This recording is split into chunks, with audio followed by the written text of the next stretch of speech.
Hello friends, स्वागत है आपका हमारे यूट्यूब चैनल एसएससी टूल्स में।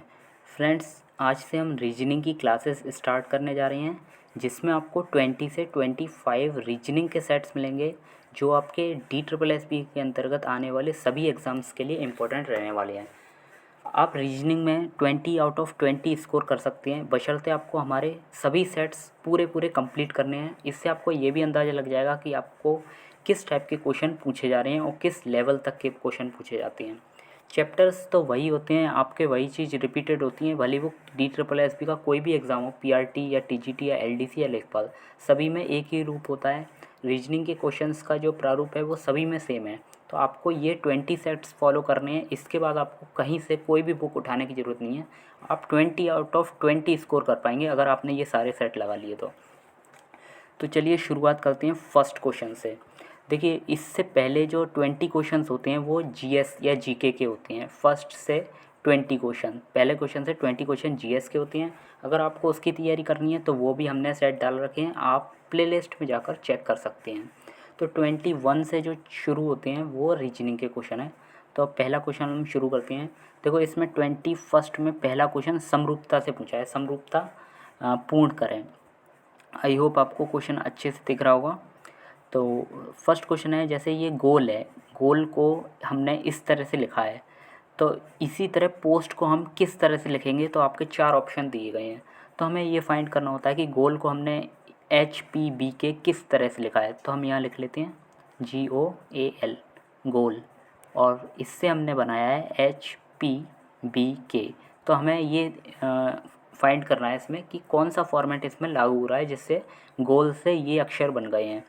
तो देखो, आप यहाँ से दिख रहा होगा G के बाद H आता है, तो यहाँ कहीं कुछ सिमिलरिटी हमें दिख रही है। उसके बाद O के बाद P आता है, ठीक है। उसके बाद तीसरा अक्षर जो A है, उसके बाद सॉरी एक मिनट, हाँ, तीसरा जो अक्षर है A के बाद B आता है। तो इसी तरह से हमें पोस्ट को बनाना है, POST, पोस्ट। तो पोस्ट को भी हमने इसी तरह बनाना है, जैसे G के बाद H आता है तो हमने G के बाद H लिखा, तो इसी तरह हमें यहाँ P के बाद क्या आना चाहिए, P के बाद Q आता है तो Q बना दिया हमने। इसी तरह यहाँ जैसे O के बाद हमने लिखा था P, तो हमें भी O के बाद अब यहाँ क्या लिखना है, O के बाद P लिखना है।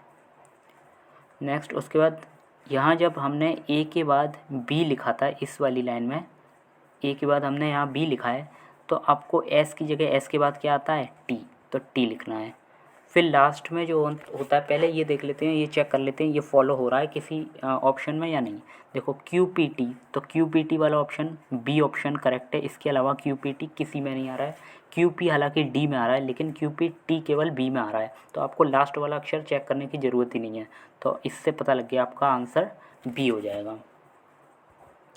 तो आई होप आपको ये क्वेश्चन अच्छे से समझ में आया होगा। देखिए, इस क्वेश्चन में कुछ भी नहीं है, हमें बस एक के अक्षर के बाद का दूसरा अक्षर फाइंड करना है। जैसे हमने यहाँ लिया था G के बाद H है, तो ऐसे P के बाद हमने Q ले लिया। O के बाद P है, तो यहाँ भी O के बाद P ले लिया। A के बाद B आता है, तो हमने यहाँ S के बाद T ले लिया। लास्ट अक्षर आपको फाइंड करना है, तो आप ऐसे कर सकते हैं। वैसे तो यही ऑप्शन करेक्ट है, हमें दिख गया। और अगर यहाँ देखना है तो L किससे पहले K आ रहा है, L के बाद तो M आता है, लेकिन यहाँ M नहीं आया, K आया है, यानी कि लास्ट वाला जो अक्षर है वो बाद में नहीं, वो पहले वाला -1 किया गया है, यानी कि L से पहले क्या आता है। तो हमें लास्ट में ऐसे यहाँ करना है, T से पहले क्या आता है, S। तो ऑप्शन B करेक्ट हो जाएगा। आप दोबारा से इसको एक बार खुद से करके देखेंगे तो आपको ज़रूर अच्छा लगेगा, समझ में आएगा।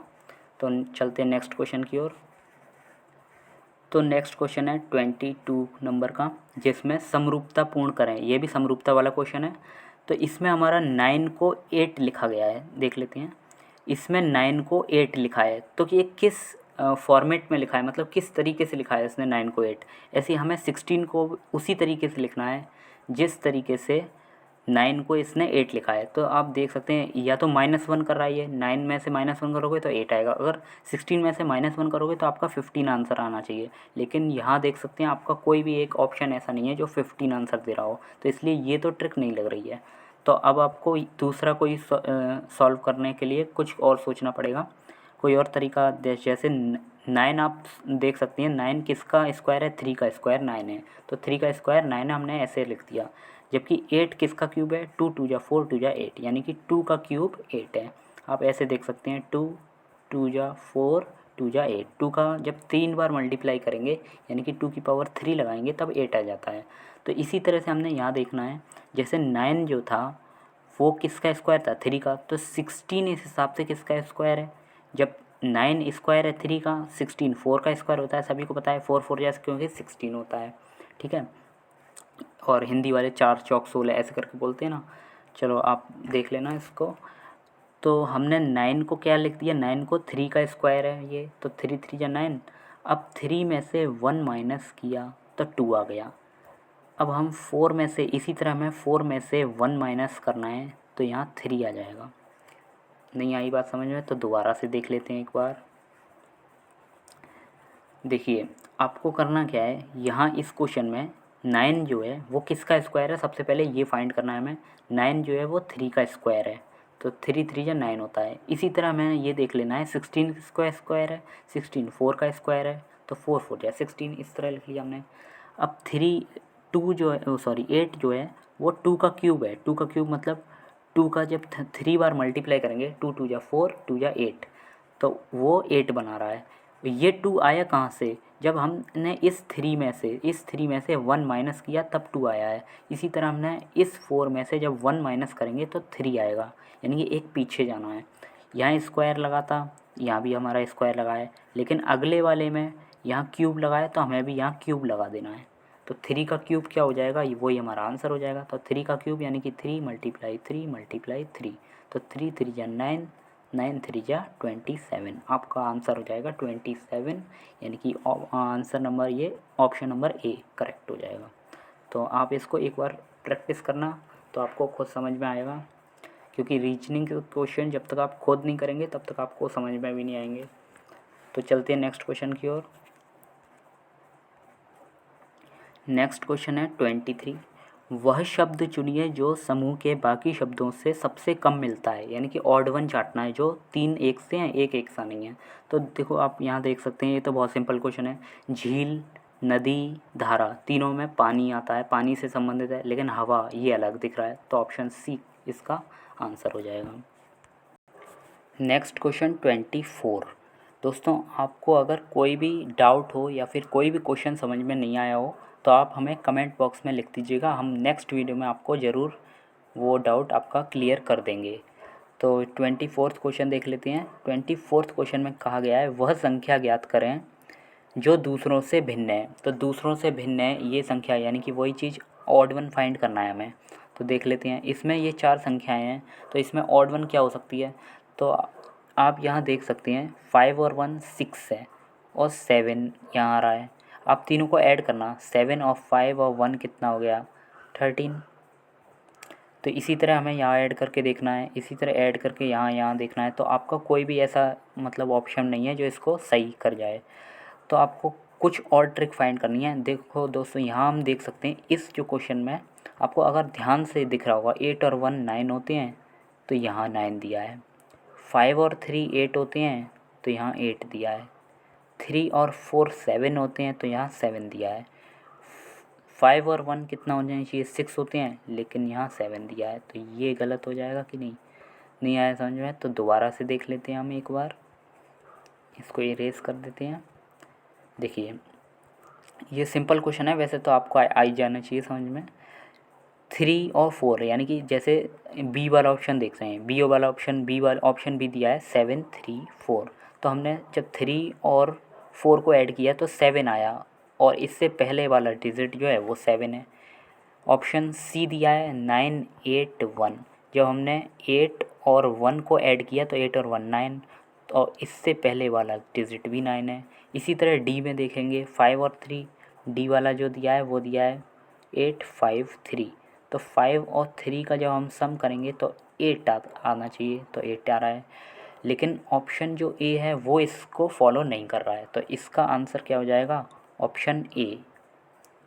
चलते हैं नेक्स्ट क्वेश्चन की ओर। नेक्स्ट है 25 नंबर का क्वेश्चन, जिसमें आपको श्रृंखला के बारे में पूछा गया है।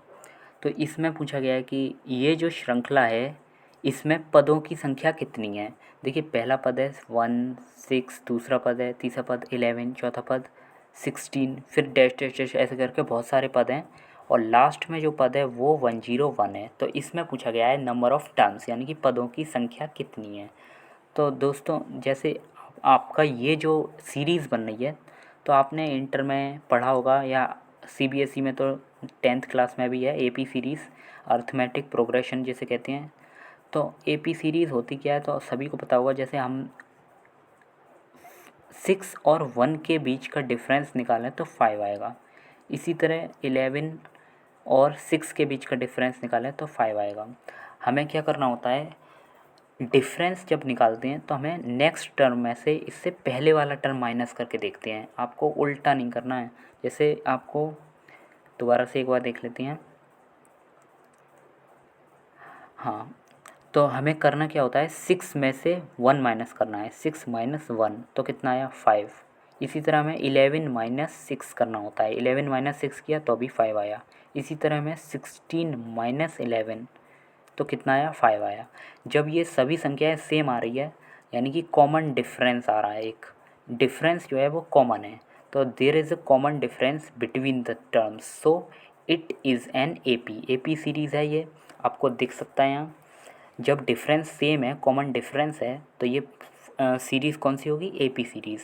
नहीं आया समझ में तो एक और बात समझो। पहले जब हम देखते हैं इसमें समान संख्या बढ़ रही है, 5 का इसमें बढ़ोतरी हो रही है हर टर्म में, हर अगले टर्म में, तो कॉमन डिफरेंस कितना है 5। तो ये एक एपी सीरीज़ को दिखा रहा है। तो एपी सीरीज़ को दिखा रहा है तो इसका फॉर्मूला होता है एक, आप फॉर्मूला देख लेना। तो इसको इरेज कर देते हैं। सबसे पहले एक फार्मूला होता है टर्म्स का, nth टर्म, अगर कोई टर्म है nth टर्म तो उसका फार्मूला होता है A N equal to A plus N minus 1 into D. तो ये फार्मूला आप नोट डाउन कर लेना। इसको साफ साफ लिख देते हैं, एक सेकंड। तो ये एपी सीरीज़ का फार्मूला है, एपी सीरीज़ का फार्मूला है ए एन, सॉरी एक मिनट, A N A N equal to A plus N minus 1 फिर ब्रैकेट क्लोज इंटू डी। तो ये फार्मूला है nth टर्म का। nth टर्म को कहाँ है, अब इसमें क्लियर कर देते हैं आपको कौन सी क्या चीज़ है। तो इस क्वेश्चन में जो ए एन है वो nth टर्म है, ए एन जो है वो nth टर्म है, TERM टर्म। ए जो है वो फर्स्ट टर्म है, पहला पद, हिंदी वाले लिख सकते हैं आप पहला पद, फर्स्ट टर्म, TERM टर्म। यहाँ जो n है वो पदों की संख्या है। n क्या है, पदों की संख्या। एक सेकंड, तो n को नहीं निकालना, n मतलब nth टर्म मतलब कौन से नंबर का टर्म है तो वो तो निकालना ही होता है। और d जो है वो कॉमन डिफरेंस है, कॉमन डिफरेंस। आपको अभी समझ में आ जाएगा, अगर क्लियर नहीं है तो क्वेश्चन करते ही आपको क्रिस्टल क्लियर हो जाएगा। तो कॉमन डिफरेंस की स्पेलिंग लिख लेना, DIFFERENCE। तो ये इस फॉर्मूले से हम ये वाला क्वेश्चन करते हैं। तो दोस्तों इस क्वेश्चन को किस तरह करेंगे हम देखते हैं। फार्मूला में हमें लगाना है ए एन। ए एन क्या होता है, ए एन लास्ट टर्म होता है। जैसे ये सीरीज़ आपको दी है 1, 6, 11, 16 डैश डैश डैश, और जो लास्ट टर्म है वो 101 है। तो पदों की संख्या ज्ञात करने के लिए आपको ए एन की जगह क्या करना होता है, 101 लिखना होता है, इक्वल टू ए की जगह आपको फर्स्ट टर्म लिखना होता है। तो आपको दिख रहा होगा सीरीज़ का फर्स्ट टर्म क्या है, 1 है। सीरीज़ का ये फर्स्ट टर्म है यानी कि ये ए है, तो हम ए की जगह क्या लिख सकते हैं, इस जगह यहाँ 1 लिख सकते हैं, ए की जगह 1 प्लस एन क्या चीज़ होती है, एन पदों की संख्या होती है जो हमें निकालनी है। तो एन को तो एन ही निकाल रखेंगे क्योंकि वो तो निकालना ही है हमें, तो एन माइनस 1 ऐसे ही कैसे रखेंगे। डी क्या होता है, डिफरेंस। डिफरेंस जैसे 11 में से 6 माइनस करके देख लेते हैं, तो 11 माइनस 6 तो ये 5। तो 5 क्या है, ये ही कॉमन डिफरेंस यानी कि डी है। तो ये ज़रूरी नहीं है हमने 11 माइनस 6 किया है, आप 6 माइनस 1 भी कर सकते हैं, यानी कि इन दोनों टर्म्स का डिफरेंस निकाल लो या इन दोनों का डिफरेंस निकालो या इन दोनों का, बात वही है। बस आपका जो बाद वाला टर्म है उसमें से हम पहले वाले टर्म को माइनस करते हैं। जैसे इसमें से निकालें तो 16 माइनस 11 इज इक्वल टू 5। तो कॉमन डिफरेंस तो सेम ही आने वाला है, आप कहीं से भी निकाल लेना। पहले टर्म के निकालने से देखते हैं तो 6 माइनस 1 करेंगे तो अभी 5 आएगा। तो डी की जगह हमें क्या लिख देना है, कॉमन डिफरेंस यानी कि 5। मतलब इनके पदों के बीच जो अंतर होता है वो हम लिख देते हैं इस तरह। अब इसको सॉल्व कर लेना है। सॉल्व कैसे करेंगे वो आपको आता ही होगा, नहीं आता तो हम सॉल्व करके देख लेते हैं एक बार।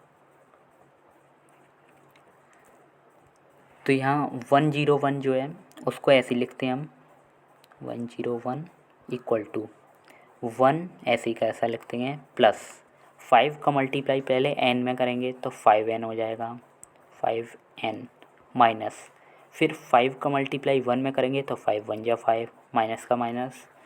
अब सॉल्व कर लेते हैं। तो 101 को तो हमने ऐसे ही लिखा है इक्वल टू, तो यहाँ 1 है और यहाँ -5 है। तो जब हम इसको प्लस और माइनस को माइनस करेंगे तो -4 बचा, 5 माइनस का 5 और इधर 1 प्लस का 1, तो प्लस और माइनस माइनस, जब 5 में से 1 माइनस किया तो 4 और साइन माइनस का आएगा क्योंकि 5 बड़ा है, तो प्लस 5n का 5n। आई होप आपको सॉल्व करना तो आता होगा। तो 101 जब हम इस टर्म को उस ओर ले जाते हैं तो ये प्लस का बन जाएगा, यानी कि जो 4 यहाँ माइनस का था उस ओर जाके +4 हो गया इक्वल टू 5n। जब आप इन दोनों को प्लस करेंगे तो 105 आएगा equal to 5n। 5n equal to 105 आया। जो 5n इक्वल टू 105, तो n इज इक्वल टू क्या हो जाएगा 105 अपॉन 5। जब ये दोनों मल्टीप्लाई में होते हैं तो 5 वहाँ जाके डिवाइड में हो जाएगा। तो हम सॉल्व कर लेंगे इसको, 5 2 जा 10 और 5 1 जा 5। तो n इज इक्वल टू 21, यानी कि पदों की संख्या क्या आई आपकी 21। तो 21 आपको ध्यान रखना है, देख लेते हैं किस ऑप्शन में है ये। तो 21 यानी कि ऑप्शन नंबर आपका कौन सा हो जाएगा, बी करेक्ट हो जाएगा। 21 पदों की संख्या 21 है। तो ये क्वेश्चन हमारा एपी सीरीज़ पे बेस्ड था। एपी सीरीज़ यानी कि अर्थमेटिक प्रोग्रेशन। इस तरह के आपको कितने भी क्वेश्चंस आए आपको इसी फार्मूले से सारे सॉल्व करने हैं। आपको एक एग्जांपल के लिए जैसे 3,6,9 डैश डैश डैश और लास्ट जो आपका पद दिया है वो 99 दिया है सपोज़, तो इसमें नंबर ऑफ़ टर्म्स निकालने हैं आपको। तो आप इसी फार्मूले का यूज़ करके ये निकाल सकते हैं। इसी तरह जैसे 2,4,6 डैश डैश डैश और लास्ट टर्म आपका 102 दिया है, तो इन पदों की संख्या इस सीरीज़ में कितनी है, तो इस तरह आपको यही फार्मूला यूज़ करके निकाल सकती हैं। तो आप ये नोट डाउन कर लेना। चलिए चलते हैं नेक्स्ट क्वेश्चन की ओर। नेक्स्ट है 26 क्वेश्चन, जिसमें कहा गया है 26 मतलब 6th क्वेश्चन है ये। 20 तो लगा है यहाँ क्योंकि वो बताया था पहले के जो 20 क्वेश्चन होते हैं वो जीके के होते हैं, फिर 21 से लेकर जो 40 तक क्वेश्चन होंगे वो रीजनिंग के होंगे। तो हमारा 6th क्वेश्चन है, निम्नलिखित विकल्पों में से लुप्त पद ज्ञात करें। यानी कि जो लास्ट वाला जो क्वेश्चन मार्क लगा है उसकी जगह क्या आना चाहिए, हमें ये फाइंड करना है। तो आप इसमें देख सकते हैं रिलेशन फाइंड करते हैं हम, ये सीरीज़ जो है किस तरह आगे बढ़ रही है। तो जैसे आपको देखना है यहाँ दोस्तों ये जैसे कुछ इसके चैप्टर्स हैं, जैसे डाइस सीरीज़ और भी कुछ चैप्टर्स हैं जो जिसके क्वेश्चन DSSS में फ्रिक्वेंटली आपसे पूछे जाते हैं। तो इस तरह के चैप्टर्स जो हैं जो आपसे बहुत ज़्यादा पूछे जाते हैं और उनका रोल बहुत ज़्यादा होता है, तो वो चैप्टर्स हम आपको चैप्टर वाइज पूरे कंप्लीट करा के उसकी प्लेलिस्ट बना के अपलोड कर देंगे। तो आप वहाँ से चेक कर लीजिएगा और वहाँ से आपका एक भी क्वेश्चन मिस नहीं होगा। तो कुछ चैप्टर्स ऐसे होते हैं तो वो डिफ़िकल्ट होते हैं, वो 1-2 क्वेश्चन या प्रैक्टिस सेट से नहीं लगाए जा सकते हैं या प्रैक्टिस सेट से पूरा उसकी तैयारी नहीं हो सकती है। तो वो चैप्टर जो आपको प्रैक्टिस सेट के अलावा भी तैयार करने हैं वो हम आपके लिए अपलोड कर देंगे, तो वो वहाँ से जाकर देख लेना आप। तो इस क्वेश्चन को देखते हैं। सबसे पहले हमें क्या देखना है इस क्वेश्चन में कि ये सीरीज़ किस तरह आगे बढ़ रही है। जैसे सी डी यानी कि सी के बाद डी आता है, ऐसे ही जी के बाद एच आता है, यहाँ देख सकते हैं GH। तो अगला जो टर्म होगा वो क्या होगा, और आप देख सकते हैं यहाँ जो टर्म है वो उल्टा हो रहा है, यानी कि इस टर्म में एक सेकंड इस टर्म में यानी कि एक्स वाई वाला जो टर्म है इसमें उल्टा हो रहा है, डब्ल्यू के बाद एक्स आ रहा है, सी डी चलो ठीक है। फिर थर्ड टर्म लेते हैं जी एच, सही है। फिर एक छोड़ के यहाँ क्या आएगा ये देखना है। तो अगर ऑप्शन के हिसाब से चलें तो आप देख लेना एस टी ये भी करेक्ट हो सकता है, के एल नहीं, टी एस नहीं, एस आर नहीं। तो ऑप्शन क्या हो सकता है आपका, आप यहाँ से खुद सोच सकते हैं। के एल भी हो सकता है क्योंकि के बाद एल आता है, के एल। एस टी भी हो सकता है। तो कौन सा ऑप्शन करेक्ट होगा आपको ये सोचना है। देखो इस पहले इसको तो काट दें, इससे और इससे कोई मतलब नहीं है। हमारा क्या चल रहा है, पहला और तीसरा चल रहा है, पहला और तीसरा। एक सेकेंड, हाँ यहाँ से हम देख सकते हैं पहला और तीसरे में रिलेशन है सी डी जी एच। इसी तरह अगला जो होगा या क्वेश्चन मार्क की जगह जो आएगा वो इसी तरह होगा। तो यहाँ से क्या आएगा, तो हम यहाँ से देखते हैं सी के बाद डी आता है, सी डी ठीक है, जी एच।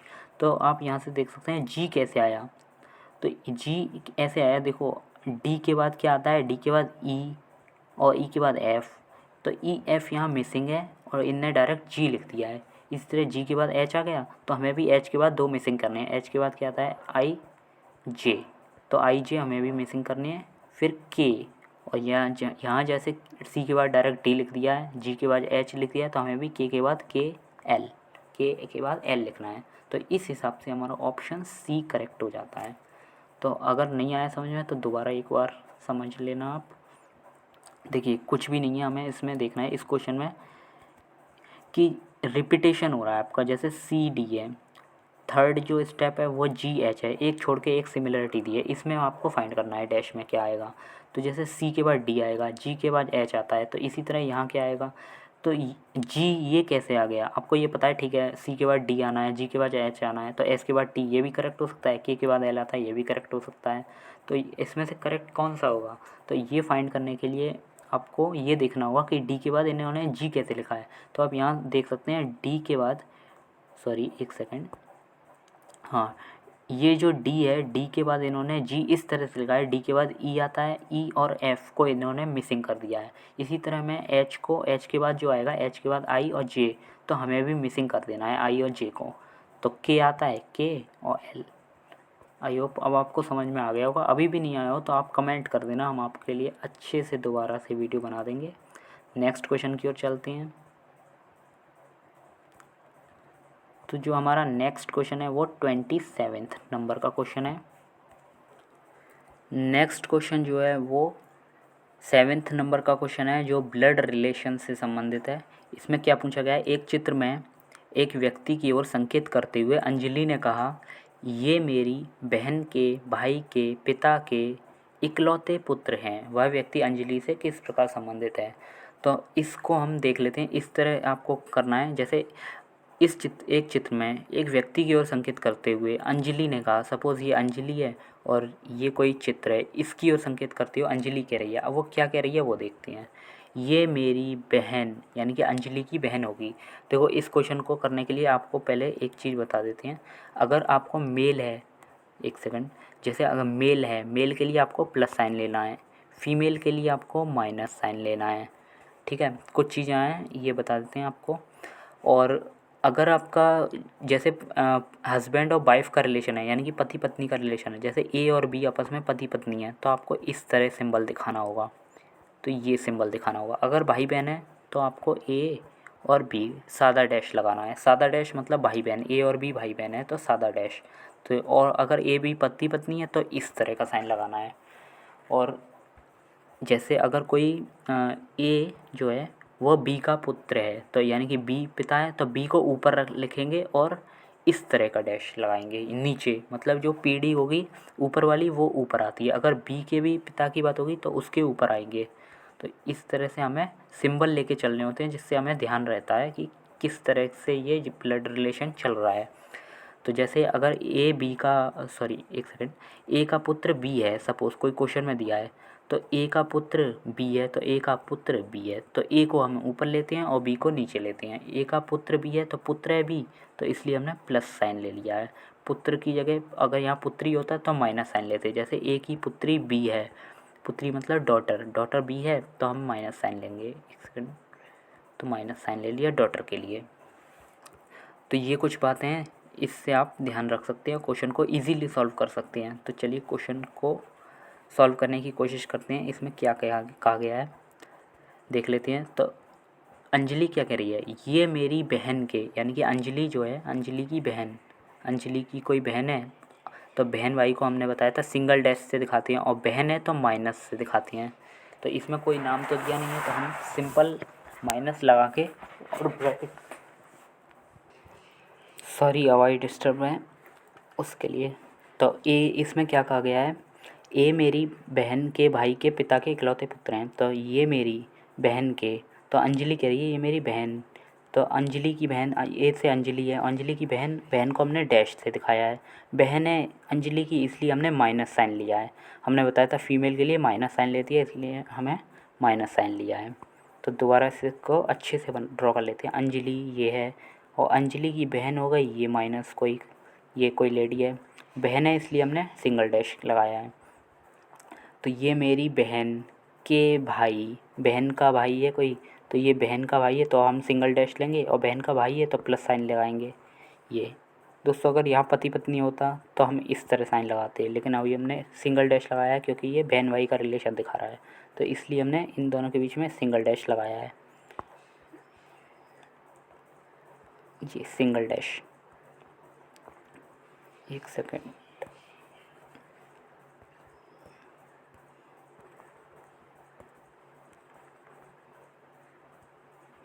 तो ये अंजलि है, अंजलि की बहन माइनस हो गई, फिर अंजलि का भाई, सॉरी अंजलि की बहन और के भाई, ये मेरी बहन के भाई, यानी कि बहन का भाई जो होगा वो उसको प्लस से दिखाएंगे।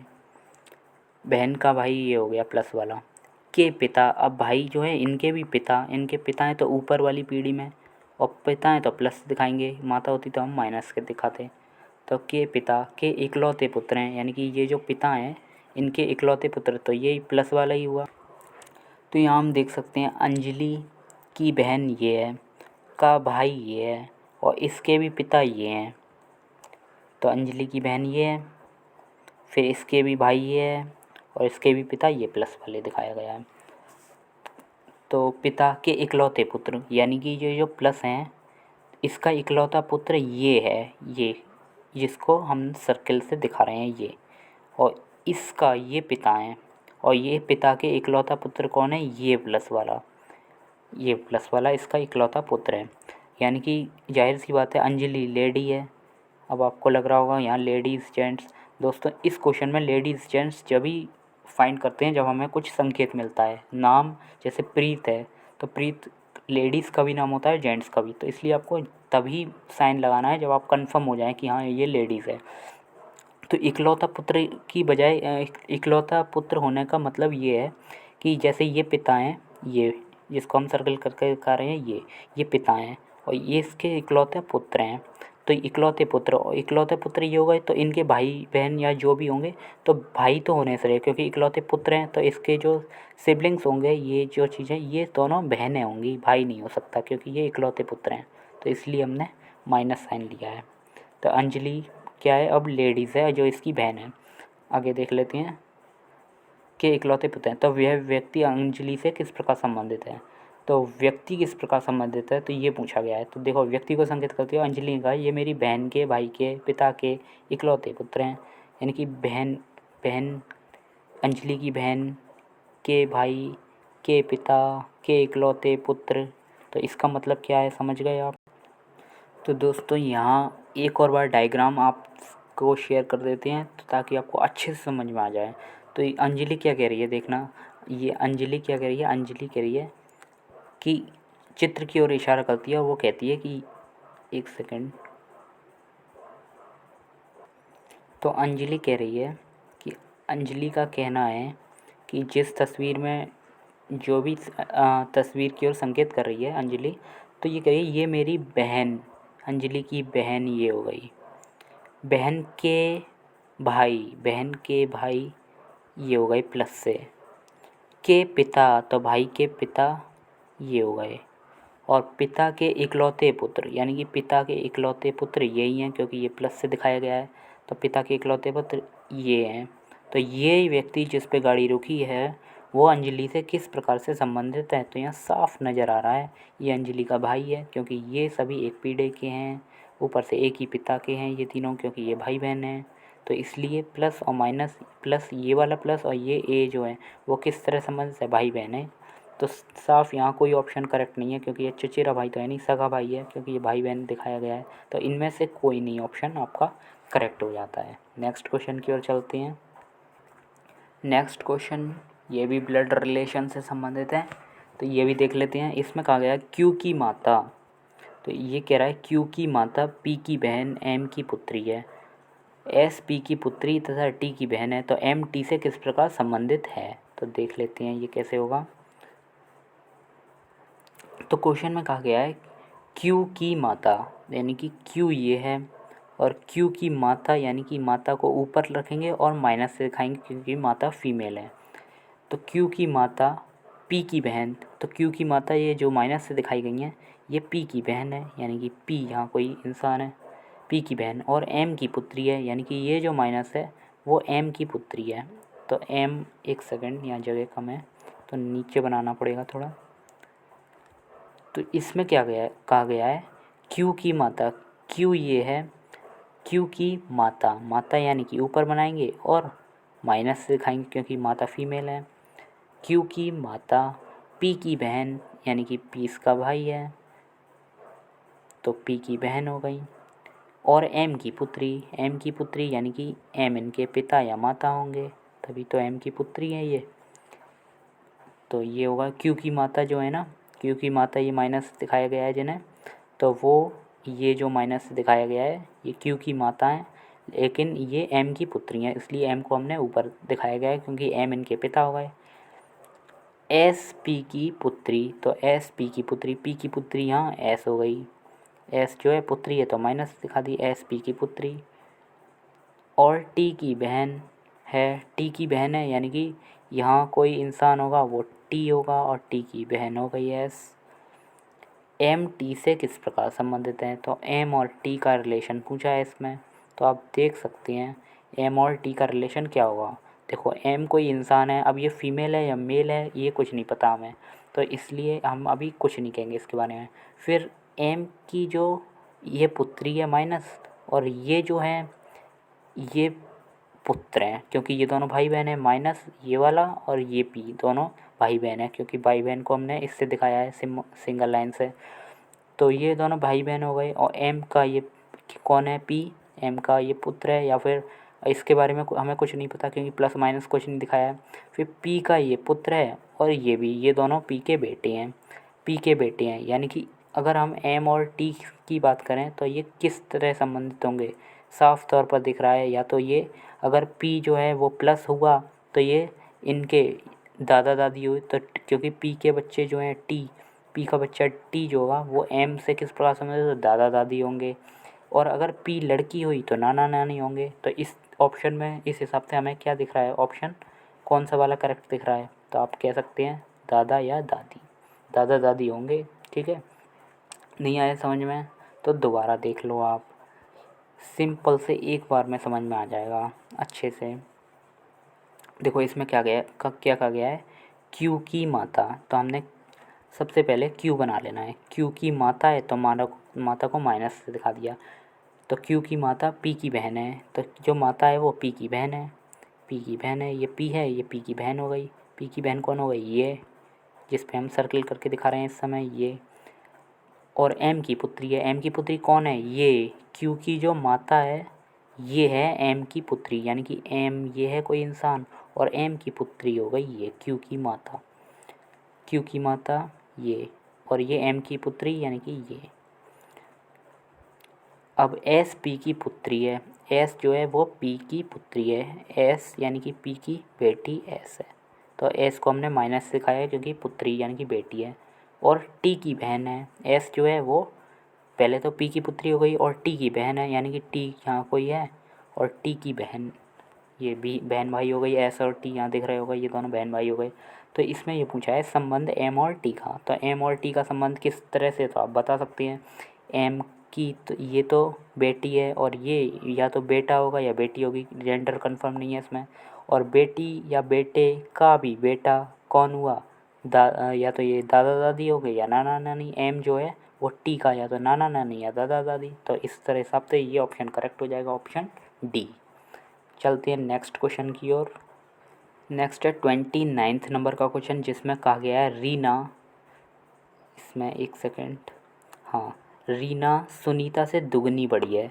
यानी कि ये रीना है और ये सुनीता है। रीना जो है वो सुनीता से कितनी बड़ी है, दुगनी। अगर रीना जो है और सुनीता सुनीता अगर x उम्र की है तो रीना कितने की हो जाएगी, दुगनी बड़ी, यानी कि 2x हो जाएगा, 2x हो जाएगी रीना। आगे 3 वर्ष पूर्व यानी कि 3 वर्ष पूर्व रीना कितनी होगी, रीना आज, जब ये आज का हाल है, ये आज का हाल है तो हम आज लिख देते हैं, आज मतलब वर्तमान। जबकि 3 वर्ष पूर्व, 3 वर्ष पूर्व, पूर्व मतलब पहले की बात हो रही है, तो रीना कितनी होगी, 2x आज की है तो आज से 3 वर्ष पूर्व माइनस कर दिया, -3 हो जाएगा। और s यानी कि सुनीता जो है वो 3 वर्ष पूर्व कितने होगी, x -3 यानी कि 3 वर्ष पहले, तो माइनस कर दिया हमने। तो 3 वर्ष पूर्व की स्थिति क्या है क्वेश्चन के अकॉर्डिंग, वह सुनीता से 3 गुना बड़ी थी। कौन, रीना की बात हो रही है, वह सुनीता से 3 गुना बड़ी थी। यानी कि इसमें साफ तौर पर ये कहा गया है, देखिए ये रीना है, ये सुनीता है, तो 3 वर्ष पूर्व क्या कहा गया है क्वेश्चन में, 3 वर्ष पूर्व सुनीता से 3 गुना बड़ी थी, 3 गुना बड़ी थी। यानी कि जो रीना है, रीना की उम्र क्या है, 2x-3। ये कितनी थी, रीना की उम्र कितनी है, x-3, इससे 3 गुना यानी कि मल्टीप्लाई 3। ये सुनीता की उम्र ये है x-3, इससे 3 गुना यानी कि 3 का मल्टीप्लाई कर दो, तब जाके उस समय रीना की उम्र बनती थी, तिगुनी थी। सुनीता की उम्र ये है x-3 और इसकी तिगुनी यानी कि 3 का गुणा कर दिया, तब जाके रीना की उम्र बनती थी, रीना इतनी बड़ी थी। तो इसको सॉल्व करना है। इसमें पूछा क्या होगा, देखो इसमें पूछा है रीना की आयु अब कितनी है, तो रीना की आयु पूछेगा, और रीना की आयु अभी कितनी है, आप देख सकते हैं रीना की आयु हमने कितनी मानी है, 2x मानी है। रीना की आयु हमने 2x मानी है, तो x निकालना है तभी हमें 2x निकाल पाएंगे। तो हमें कुछ भी नहीं है, बस सॉल्व कर लेना है, इक्वेशन हमने बना ही लिया है। तो यहाँ इक्वेशन को सॉल्व करना है हमें, बस देखो आप 2x-3 इक्वल टू, अब x-3 में हम मल्टीप्लाई किसका करना है, 3 का। तो 3 का जब x में मल्टीप्लाई करेंगे तो 3x हो गया, फिर माइनस का माइनस, 3 का 3 में मल्टीप्लाई करेंगे तो 3×3=9 हो गया। तो इसको सॉल्व कर लेना है, तो सॉल्व कर लेते हैं हम लोग। 2x माइनस ये जो 3x है उधर जाके -3x हो जाएगा, इक्वल टू ये -9 यहीं रहा, ये -3 उधर जाके +3 हो जाएगा। देखिए 2x जो था यहाँ रखा हमने, 3x ये वाला है, ये प्लस का है इस जगह, लेकिन वहाँ जाके हमने उधर ले गए हम तो यह -3x लिख दिया है। फिर -9 का -9, जब -3 उधर हो गया तो ये +3 हो गया। अब इसको सॉल्व कर लेना है, 2x में से 3x माइनस किया तो माइनस का x बचा, इक्वल टू माइनस का x कैसे बचा आपको समझ में आ गया होगा, 2 - 3 यानी कि -1 और x, 3x में से जब 2x माइनस करेंगे तो x, और साइन हमेशा बड़े वाले का आता है तो बड़ा वाला का आ गया माइनस साइन। इसी तरह 9 - 3 कितना हो जाएगा, 6, और वो भी साइन बड़े वाले का आता था माइनस। अब यहाँ से ये भी माइनस का, ये भी माइनस का है, तो माइनस से ये माइनस कैंसिल हो गया, तो x आपका कितना आया, 6। तो x 6 हमें ज्ञात क्या करना है, रीना की उम्र। तो रीना की उम्र कितनी थी देख सकते हैं, यहाँ हमने क्या मानी है, रीना की उम्र 2x मानी थी आज, आप यहाँ देख सकते हैं, ये रीना की उम्र आज हमने कितनी मानी है, 2x। तो 2x रीना की उम्र है। x की वैल्यू अभी हमने फाइंड की कितनी थी, 6, तो x की जगह हमने 6 रख दिया, तो 2 × 6 = 12, तो 12 आपका आंसर आ जाएगा रीना की उम्र। तो इस ऑप्शन में यानी कि ऑप्शन डी आपका करेक्ट हो जाएगा, ऑप्शन डी करेक्ट है, ये देख सकते हैं आप। नेक्स्ट क्वेश्चन की ओर चलते हैं। क्वेश्चन नंबर 30, जिसमें कहा गया है एक समूह में 36 गाय हैं, 36 गायें, इसमें से 20 सफ़ेद और 28 भूरी हैं, तो कितनी गायें दोनों रंग की हैं, दोनों रंग मतलब सफ़ेद की भी भूरी की भी। तो ये कैसे ये क्वेश्चन है इस तरह करते हैं, जैसे टोटल गाय आपको दिया है 36, इसमें से सफ़ेद 20 हैं और 28 भूरी हैं, तो आप इस तरह वेन डायग्राम बना सकते हैं। ये सफ़ेद के लिए W से वाइट होता है, और भूरी के लिए यानी कि ब्राउन, ये ब्राउन से B लिख दिया हमने। दोनों जो हैं वो इस जो शेडेड पार्ट है इस श्रेणी में आएंगी दोनों रंग की।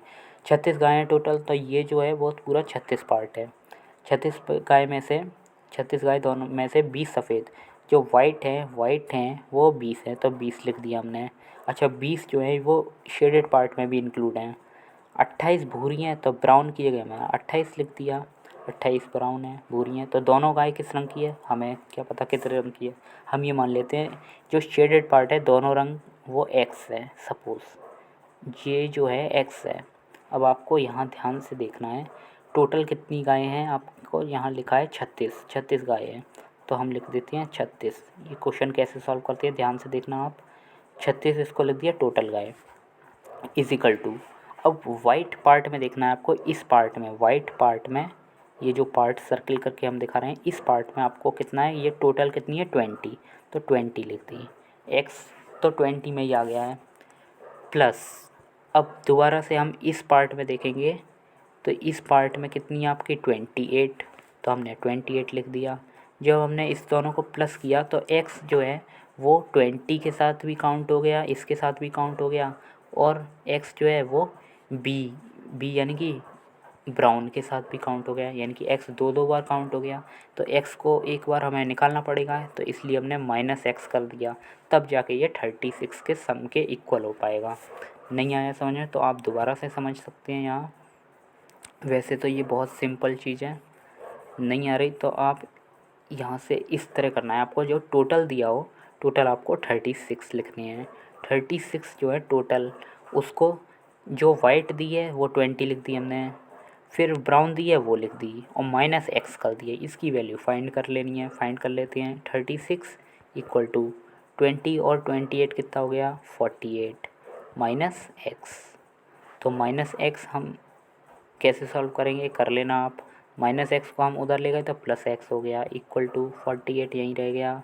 38 इधर प्लस का है, इधर आके -36 हो गया। तो आप सॉल्व कर देख लेना कितना आएगा आंसर।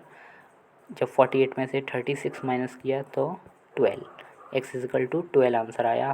तो आपका ऑप्शन नंबर ए करेक्ट हो जाएगा। अभी भी नहीं आया समझ में तो एक बार लास्ट बार एक बार हम बता देते हैं इसको कैसे करेंगे वेन डायग्राम के थ्रू। चलिए नीचे चलते हैं बिल्कुल साफ पेज पर। वेन डायग्राम के थ्रू हमें ये देखना है टोटल 36 है गाय। 36 गाय यानी कि ये और ये, इसमें टोटल में 36 आ रही हैं। 36 में से 20 तो वाइट हैं, 20 में इस वाइट में कौन कौन सी आ गई, ये पूरी वाइट, ये शेडेड पार्ट 20 है। और जो ब्राउन है वो कितनी है, वो कितना दिया था आपका, एक सेकंड, ब्राउन जो है वो आपकी दी है 28 ब्राउन है। तो हमने जो ब्राउन है वो 28 लिखनी। अब जो 28 है उसमें ये पूरा पार्ट ये ब्राउन है, ये दूसरा जो सर्कल है ये ब्राउन है, और ये टोटल बात करें तो 36 है। 36 तो ये 36 कैसे बनी, आपको ये दिख रहा होगा जब हमने शेड किया तो ये जो पार्ट है ये वाला पार्ट जो दोनों में आ रहा है, यानी कि जो वाइट रंग की भी है और ब्राउन रंग की भी है, वो 2 बार काउंट हो गया है।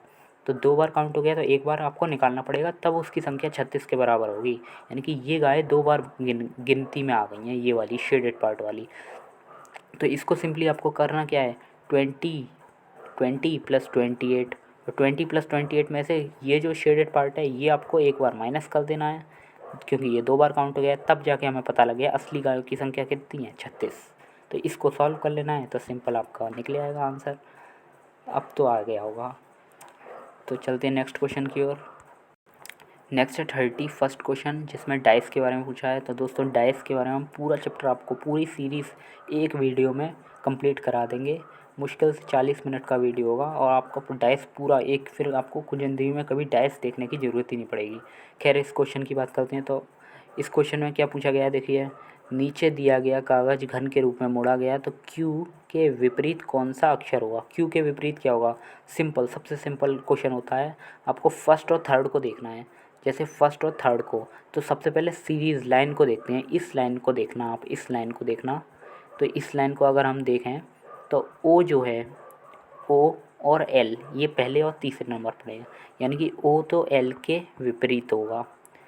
तो इसी तरह हम दूसरी लाइन को देखेंगे। अब दूसरी जो लाइन है हमारी वो ये लाइन दिख रही है, लगातार 3 आ रहे हैं इसमें।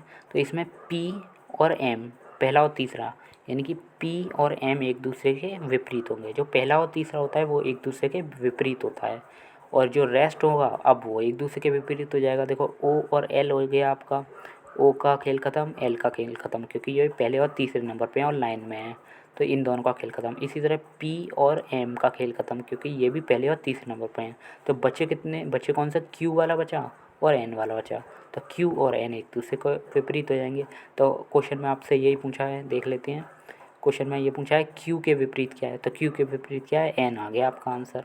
तो क्यू के विपरीत एन हो जाएगा आपका आंसर सी। नेक्स्ट क्वेश्चन की ओर चलते हैं। नेक्स्ट है 32 क्वेश्चन, जिसमें पूछा गया है सर्वथा भिन्न छांटना है, ऑड वन। तो कोशिका विज्ञान, जीवाश्म विज्ञान, कीट विज्ञान और ऋतु जैविकी। तो इसमें आपको साफ दिख सकता है ये तीनों विज्ञान की शाखाएं हैं, कोशिका विज्ञान, जीवाश्म विज्ञान, कीट विज्ञान, जबकि ये अलग से दिख रहा है। तो ये आपका आंसर सी हो जाएगा इसका आंसर। तो ऑप्शन सी हो जाएगा इसका आंसर। नेक्स्ट क्वेश्चन की ओर चलते हैं। नेक्स्ट है 33 नंबर का क्वेश्चन। दोस्तों ये डाइस का क्वेश्चन है, अगर ये समझ में नहीं आया तो डिसअपॉइंट होने की ज़रूरत नहीं है, क्योंकि ये डाइस का सबसे क्लाइमैक्स क्वेश्चन है। तो अगर आपको नहीं समझ में आए तो कोई दिक्कत नहीं है, आपको हमारी जो सीरीज़ होगी डाइस की उसमें ये अच्छी तरह समझा दिया जाएगा, लेकिन फिर भी हम कोशिश करेंगे आपको समझ में आ जाए। देखो इसमें ये पूछा गया है कौन सा घन बिना मोड़े हुए घन पर आधारित नहीं है। तो कौन सा घन आधारित नहीं है बिना मोड़े हुए घन पर, यानी कि ये घन जो है इससे 3 घन ऐसे करके ये सारे घन बनाए गए। तो ऐसा कौन सा घन है जो इससे नहीं बनाया गया है, वो बिल्कुल अलग है। तो देख लेते हैं। तो इस क्वेश्चन को करने के लिए हमें करना क्या होता है, देखिए सबसे अच्छी ट्रिक, सिंपल सी ट्रिक बता रहा हूँ मैं आपको। आपको करना क्या है कि जैसे इसमें ये दिया है कि सबसे पहले हमें स्क्वायर देखना है, स्क्वायर के बाद इससे यानी कि क्लॉकवाइज चलते हैं हम। क्लॉकवाइज आपको पता होगा, क्लॉकवाइज ये डायरेक्शन होती है। तो इसके बाद ये क्या है, स्क्वायर, स्क्वायर के बाद आपका 4 पॉइंट आ रहे हैं, फिर 4 पॉइंट के बाद फिर दोबारा क्लॉकवाइज चलते हैं। तो क्या क्या आ रहा है आपका, ये इसको क्या कहते हैं, ट्राइंगल। तो ये आपको इसी फॉर्मेट में देखो ध्यान रखना है आपका, किस किस तरह चले। हम जब क्लॉकवाइज चलने की कोशिश कर रहे हैं इस वाले ए वाले पार्ट में, तो ए वाले पार्ट में सबसे पहले क्या आया, स्क्वायर, स्क्वायर के बाद आपके 4 पॉइंट आए, 4 पॉइंट के बाद आपका क्या आया, ये ट्राइंगल आया। तो इस तरह आपका क्लॉकवाइज चला है। हमें ये देखना होता है कि क्लॉकवाइज इसी तरह इस वाले घन में फॉलो हो रहा है जो हमें दिया रखा है। तो देख लेते हैं इसी तरह फॉलो हो रहा होगा तो ठीक है। तो सबसे पहले देख लेते हैं स्क्वायर, स्क्वायर देखो आपका यहाँ आ रहा है, ठीक है। फिर देख लेते हैं उसके बाद 4 बिंदु आ रहे हैं तो वो क्लॉकवाइज है, ठीक है। 4 बिंदु के बाद आपको देखना है क्या, ट्राइंगल आ रहा है, तो ट्राइंगल भी देखो यहाँ आ रहा है। तो ये क्लॉकवाइज चल रहा है तो बिल्कुल सही है। अभी आपको थोड़ा कम समझ में आ रहा होगा, कोई दिक्कत नहीं है। जब हम ऑप्शन 4 देखेंगे तब खूब अच्छी तरह से समझ में आ जाएगा। अब हम ऑप्शन बी की बात करते हैं। सबसे पहले ऑप्शन बी में क्या है, पहले 5 पॉइंट दिए हैं, पहले 5 पॉइंट दिए हैं, उसके बाद आपको एक क्या दिया है, रेक्टेंगल दिया है, उसके बाद आपको एक ट्राइंगल दिया है। तो क्या इसी क्रम में हमारा इस में शो किया गया है या नहीं, हमें ये देखना होता है। तो हमें 5 पॉइंट ये दिए हैं, ठीक है। इसके बाद हमारा क्या होना चाहिए, ये होना चाहिए। तो ये स्क्वायर है, हाँ है, बिल्कुल है। उसके बाद ट्राइंगल है, तो ट्राइंगल है। तो ये क्लॉकवाइज चल रहा है, बिल्कुल सही है, यानी कि ये भी घन बनाया जा सकता है। तो नेक्स्ट क्वेश्चन, नेक्स्ट की ओर चलते हैं। 2 तो हमारे बनाए जा सकते हैं, ये भी ए वाला भी बनाया जा सकता है और ये भी बनाया जा सकता है, बी वाला भी बनाया जा सकता है। अब सी वाले को चेक कर लेते हैं। सी वाले में सबसे पहले क्या है, सभी सी वाले में सबसे पहले ये सर्किल है, सर्किल के बाद 5 पॉइंट है, 5 पॉइंट के बाद जो है वो ये क्या कहते हैं, ट्राइंगल है। तो इस तरह हम यहाँ देखते हैं सर्किल, सर्किल है, ठीक है। सर्किल के बाद 5 पॉइंट हैं, ठीक है, क्लॉकवाइज ही चलना है आपको। उसके बाद 3 पॉइंट वाला ये है, हाँ है, बिल्कुल क्लॉकवाइज ही चले हैं हम, बिल्कुल है।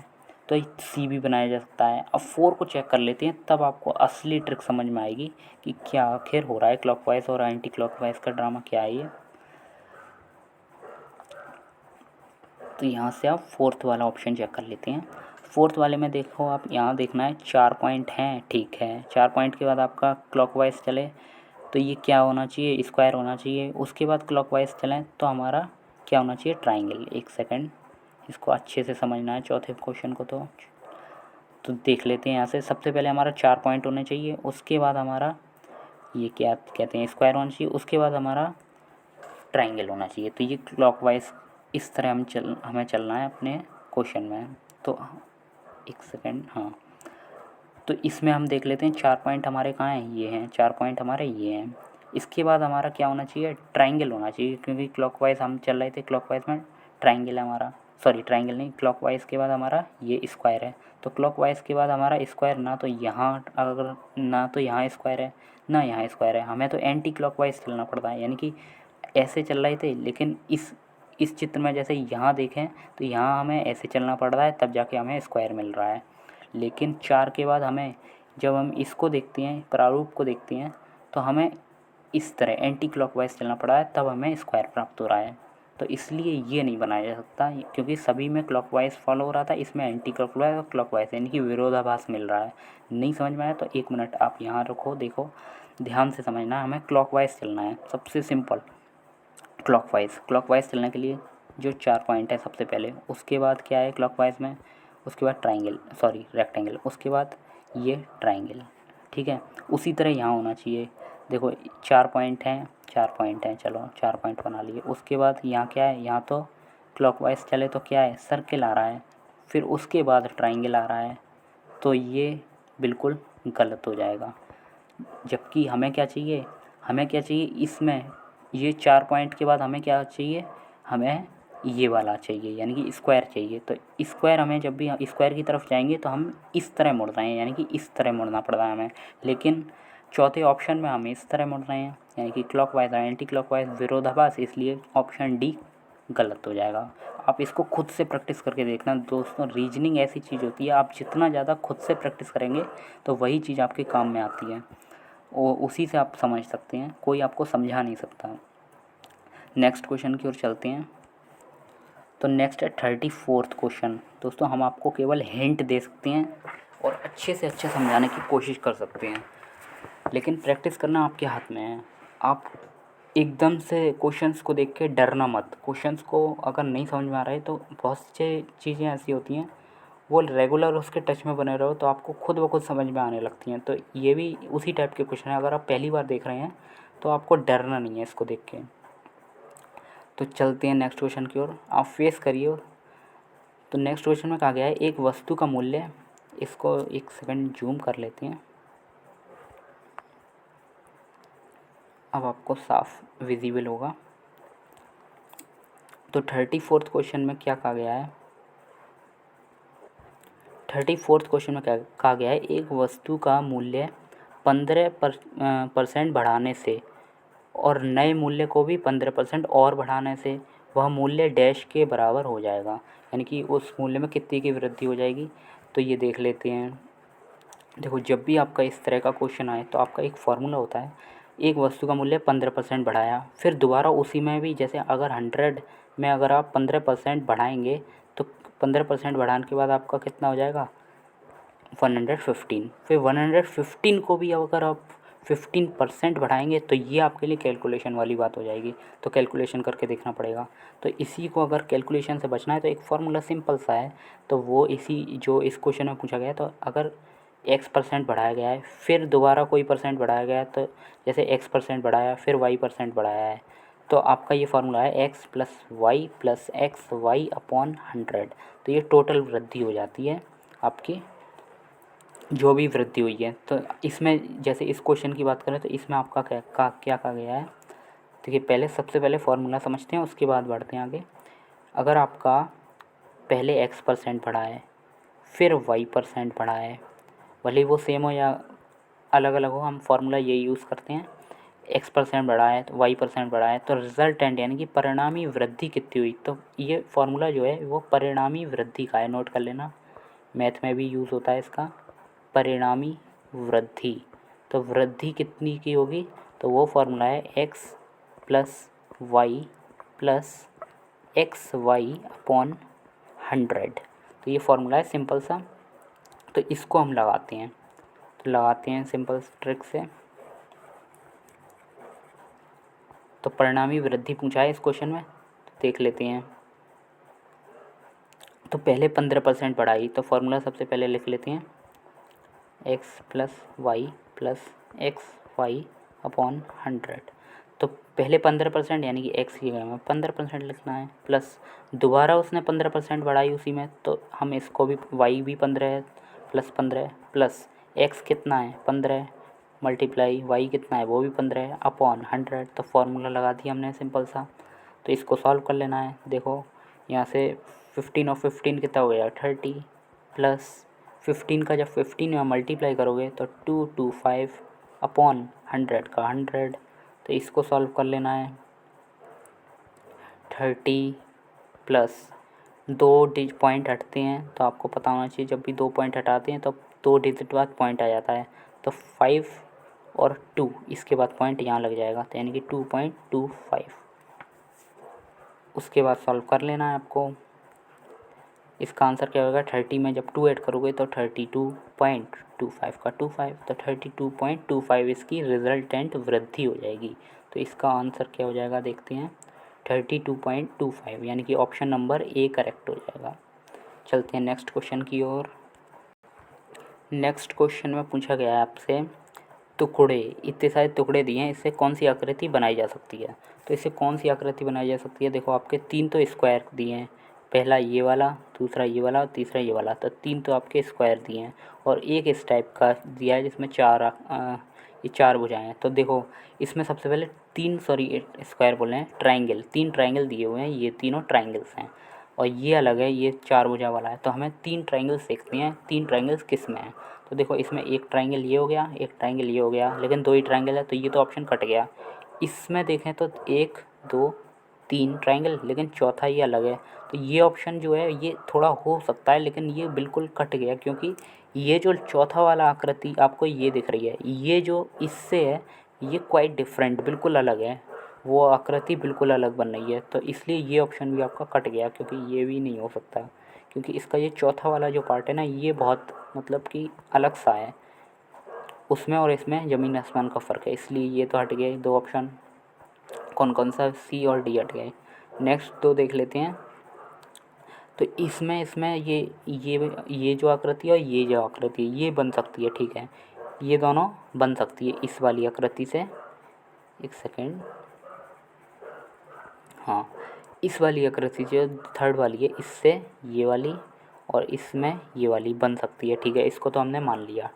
अब चेक करना पड़ेगा इसमें ये ट्राइंगल्स का क्या खेल है। तो ये ट्राइंगल्स से कौन कौन सी बन सकती हैं, देखो आपको ये दिख रहा है ये वाला ट्राइंगल और ये वाला ट्राइंगल, इन दोनों ट्राइंगल्स में ये भुजा सेम है, ये वाले ये अलग है। ऐसे ही इस वाले में ये भुजा सेम है, यानी कि ये ट्राइंगल ऐसा है जिसकी ये और ये भुजा सेम है, ऐसे इसमें ये और ये भुजा सेम है, ये 2 ट्राइंगल ऐसे हैं। कौन कौन सा, ये पहला वाला और ये लास्ट वाला। तो ऐसे देखना है 2 ट्राइंगल ऐसे कौन से हैं जिसमें ये है। तो ये दोनों ट्राइंगल आपको बी में नज़र आ रहे हैं, जिसमें ये बी में, एक सेकंड, हाँ, बी में ये दोनों ट्राइंगल जो हैं वो बिल्कुल सेम है, बी में बिल्कुल सेम दिख रहे हैं आपको ये दोनों ट्राइंगल्स। जबकि ए में देखें तो ए में हमें ये अलग अलग दिख रहे हैं, ये ट्राइंगल का शेप जो है और इन दोनों ट्राइंगल का तीनों का अलग अलग शेप है, कोई भी ट्राइंगल इनमें एक से नहीं दिख रहा है। जबकि इस वाले में हम देख सकते हैं पहला और लास्ट वाला ये एक सा नज़र आ रहा है लगभग। तो आपको अंदाजे से लगाना है, इसका एग्जैक्ट तो आपको बोर्ड में ही मिलेगा, क्योंकि इसमें आकृति का थोड़ा हेर फेर हो जाता है बुक में।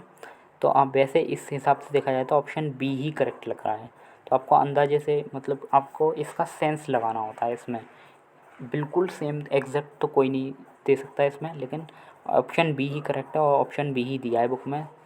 तो आपको देख लेना है ये आकृति के क्वेश्चन, तो जितने प्रैक्टिस करेंगे आपको तो उतना माइंड डेवलप होगा, आप कर पाएंगे। तो चलते हैं नेक्स्ट क्वेश्चन की ओर। नेक्स्ट है 36 नंबर का क्वेश्चन, जिसमें पूछा गया है दिए गए चित्र में त्रिभुजों की संख्या बतानी है। इसमें कितने ट्रायंगल्स बन रहे हैं, कितने त्रिभुज बन रहे हैं। तो कितने ट्रायंगल्स बन रहे हैं तो ये देखना है हमें। तो एक काम करते हैं, इसकी वैसे तो आप सिंपल गिन लेना, उससे पता लग जाएगा कि 1 2 3 4 ऐसे करके कितने बने हैं। तो सिंपल सी बात है, 14 बनने हैं, आप गिनेंगे तो 14 मिल जाएंगे आपको। लेकिन अगर आपको इसकी ट्रिक सीखनी है कि कैसे, तो ट्रिक बहुत सारी होती हैं, लेकिन जो सबसे कामयाब ट्रिक है तो वो हम आपको बताते हैं, जो सभी चीज़ों में लग सकती है, जो सभी तरह के क्वेश्चंस में लग जाएगी। वो ट्रिक आपसे डिस्कस करते हैं यहाँ। तो हम क्या करते हैं, जितने भी यहाँ पार्ट दिख रहे हैं हम उसको नाम देते हैं। जैसे ये पार्ट है, इसको 1 नाम दे दिया, इसको 2 नाम दे दिया, इसको 3 4 5 6, छोटे से को 7 और इस छोटे वाले को 8 नाम दे दिया। सेकेंड, तो इसको दोबारा से नाम देते हैं। इसको हमने 1 नाम दे दिया, इसको 2, इसको छोटे से को 3, इसको 4, इसको 5, इसको 6 7 8। तो इन पार्ट्स को हमने नाम दे दिया। जितने भी पार्ट्स हैं आपको दिख रहे होंगे, इन सबको हमने एक नाम दे दिया 1 2 3 करके। अब आपको ये देखना होता है, अच्छा 1 पार्ट 2 पार्ट आप समझ गए होंगे, ये किसको नाम दिया हमने। जैसे 2 पार्ट नाम दिया तो इस वाले को हमने नाम दिया है, इस वाले को 2 पार्ट नाम दिया है। ऐसे 3 किसको दिया है, इस वाले पार्ट को। ऐसे इस वाले पार्ट को 5 नाम दिया है। ऐसे 4 किसको दिया है, तो 4th देख सकते हैं, इस वाले को 4th नाम दिया है, इस वाले को 1 नाम दे दिया है। तो आपको ऐसी तरह सारे नाम दिए गए हैं। तो हमें देखना क्या होता है, पहले इसको इरेज करके दोबारा से करना पड़ेगा।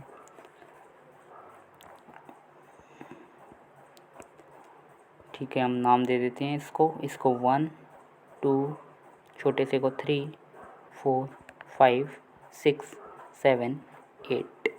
अब हमें ये देखना होता है कि सिंगल यानी कि सिंगल लेटर से कौन कौन से, सिंगल नंबर से कौन कौन से ट्रायंगल्स बन रहे हैं। सिंगल जो नंबर है उससे कौन से ट्रायंगल्स बने हैं। तो सिंगल नंबर से देखो, पहले एक सेकंड, पहले 1 नंबर से एक ट्रायंगल बनना है या नहीं, पहले आप ये बताओ। 1 नंबर जो दिखा रहा है वो एक ट्रायंगल बना रहा है, यस बना रहा है। तो 1 एक ट्रायंगल बना रहा है। 2, क्या 2 नंबर एक ट्रायंगल बना रहा है, यस 2 भी बना रहा है। 3 नंबर एक ट्रायंगल बना रहा है, यस 3 भी बना रहा है। 4 नंबर क्या एक ट्रायंगल बना रहा है, नहीं 4 नंबर एक ट्रायंगल नहीं बना रहा। अब यहाँ से देख लेना, ये एक ट्रायंगल नहीं बना रहा, तो इसको हमने काउंट नहीं किया। तो 4 नंबर एक ट्रायंगल नहीं बना रहा है। इसी तरह आपको बताना है, क्या 5 नंबर एक ट्रायंगल बना रहा है, नहीं बना रहा। 6 नंबर एक ट्रायंगल बना रहा है, यस 6 बना रहा है। 7 नंबर, यस 6 7 भी बना रहा है। 8 नंबर, यस 8 भी बना रहा है। ये तो हो गए सिंगल डिजिट के जितने ट्रायंगल्स बन रहे हैं। अब हमें लेना है डबल डिजिट से। डबल डिजिट से कौन कौन से ट्रायंगल, यानी कि 2 1 और 2 मिलके क्या ट्रायंगल बना रहे हैं। 1 और 2 मिल जाए तो ट्रायंगल बन रहा है क्या, इसका मतलब ये 1 और 2 मिल जाए तो ट्रायंगल नहीं बनना है, तो एक चतुर्भुज बनेगा, इसलिए इसको नहीं लेंगे 1 और 2 को। फिर आगे इसी तरह 2 और 3 को मिला दें तो एक क्या एक ट्रायंगल बनेगा, यस बनेगा। 2 और 3 को मिला के आप देख लेना ट्रायंगल बन रहा है। कौन सा ट्रायंगल बन रहा है, तो देख सकते हैं ये इस तरह 2 और 3 को मिला दें तो ये ट्रायंगल बन रहा है, तो इसको हम ले सकते हैं। तो 2 3 से हमारा ट्रायंगल बन रहा है। आगे देख लेते हैं, 2 3 से बनना है। ऐसे ही आपको देखना है 5 और 3, अगर 2 डिजिट मिल जाती हैं 5 और 3, तो ये भी एक ट्रायंगल फॉर्म कर रही हैं, तो हमने लिख दिया 5 3, इससे भी ट्रायंगल बनना है। इसी तरह देखो आप 4 और 8 से भी ट्रायंगल बनना है, तो 4 और 8 से भी हमने ट्रायंगल बना दिया। तो इसी तरह हमें ये देखना है, क्या 6 और 8 मिलकर ट्रायंगल बना रहे हैं। तो 6 और 8 को आप ध्यान से देखेंगे तो हाँ, ये भी एक ट्रायंगल फॉर्म कर रहे हैं। तो 6 8 ये भी एक ट्रायंगल हो गया। तो 6 और 8 को आप ध्यान से देख लेना, ये भी एक ट्रायंगल फॉर्म कर रहा है। कौन सा ट्रायंगल फॉर्म कर रहा है, तो ये दिख जाएगा 6 यहाँ तक है, लेकिन 6 को आगे लेगा यहाँ, ये पूरा 8, ये एक ट्रायंगल फॉर्म कर गया। तो 6 8 भी ट्रायंगल फॉर्म कर रहा है। इसको हम इरेज कर देते हैं।